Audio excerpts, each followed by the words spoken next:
Sebelumnya saya meminta maaf. Video ini tidak dimaksudkan untuk meremehkan atau menghina perjuangan para pahlawan kita atau orang tua kita terdahulu. Karena kebenaran dari kisah ini bisa dibilang masih simpang siur. Hanya segelintir orang yang mengakui kejadian ini.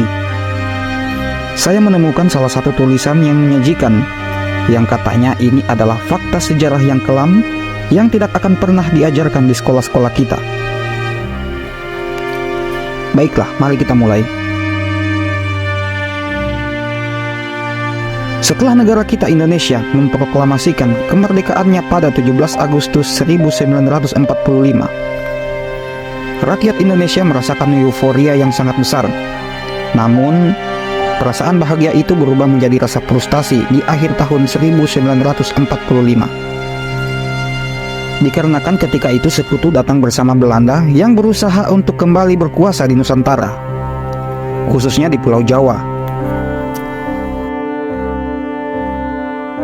Mungkin akibat memori penjajahan yang memilukan serta menyakitkan, rakyat Indonesia tidak menginginkan kembalinya dominasi hegemoni Belanda dan mencurigai para ekspatriat Belanda serta orang Indo-Blasteran campuran sebagai alat perpanjangan tangan penjajah.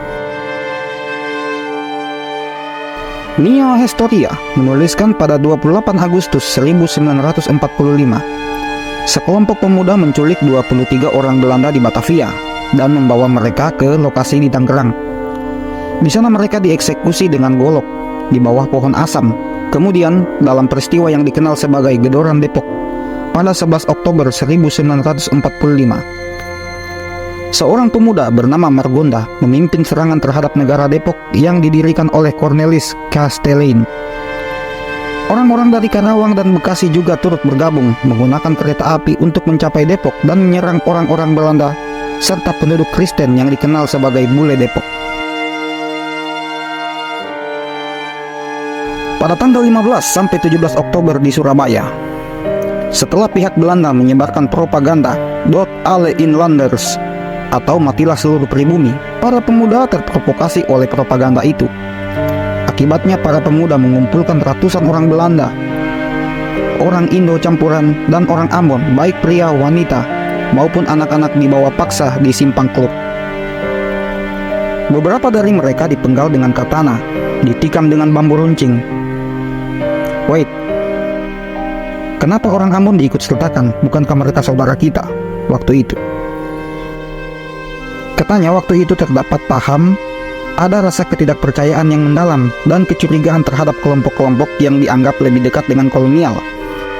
Ini membuat banyak orang, termasuk orang Ambon, menjadi sasaran serangan sebagai langkah preventif atau balas dendam terhadap kekuasaan kolonial yang baru saja runtuh.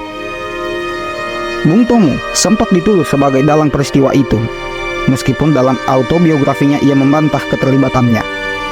Tuduhan ini muncul di tengah suasana yang penuh dengan ketegangan dan kekerasan setelah proklamasi kemerdekaan Indonesia,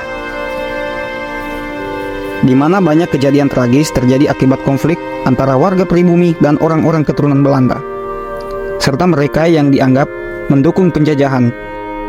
Kisah ini mencerminkan kompleksitas dan kekerasan yang terjadi di masa-masa awal kemerdekaan Indonesia, di mana ketegangan dan konflik seringkali menghasilkan tragedi bagi banyak orang.